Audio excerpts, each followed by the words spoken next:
To work on something you love to build and love to play is pretty rare in this industry, and I've been able to do that for over a decade. I have very fond memories of the first Gears. When I look back at it, it was a fantastic time to be in the game industry and at Epic in general. As a game developer, you just want people to love your product, right? And today, everybody's so jaded, and it gets crazy.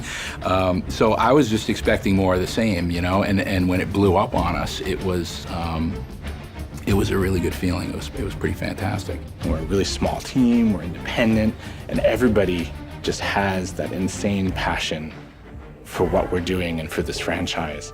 And to be able to focus on that and have it be successful, before I knew it, 10 years of my life had gone by. I started back in 2005 when I took over as the Microsoft producer for Gears of War, and then I joined Epic Games and became the producer for Gears of War, and then I took care of it all the way through Gears 1, 2, and 3, and now I'm back working on the next Gears of War. And making a Gears of War game is not something you do instantaneously. It takes years to do. So how do we kind of bring the franchise back to the fans? That Gears of War 1 experience that was 9 years ago now, how do we bring that to Xbox One and do it as quickly and as efficiently as possible, but again, having a huge impact by upping the visuals, upping the audio to 7.1, 1080p, 60 frames. It's a way to kind of re-engage with the franchise and move to that next platform, because the next Gears is coming. There just aren't that many examples of a franchise that's so uniquely associated with a console like Gears is with Xbox. Having Rod with his background both at Microsoft and at Epic, I think will be critical to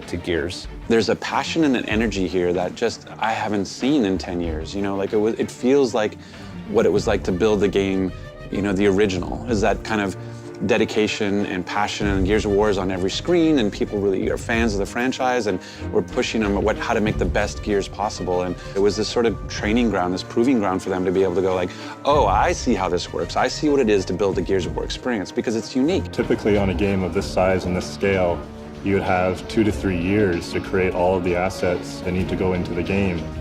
In this case, we had just under 10 months. We went to find partners who could help us basically realize our vision for the game. We're now working with a number of different partners in 6 countries and 4 continents around the world. It's always been almost a counterculture franchise inside of our portfolio, which I've always loved. It's been a little edgy, and I think it would just be great to see that Gears Mania take over again as people re-fall in love with the franchise. I want people to go back and enjoy the story for what the story was, to enjoy the experience for what it was, and I hope it sort of just gets people excited about Gears of War again. Like, Gears of War is back, and it's back in a big way. This is just the beginning of a long road of awesome Gears of War experiences, and this is just the first, and I know what the next one is, and I can't wait for them to know either.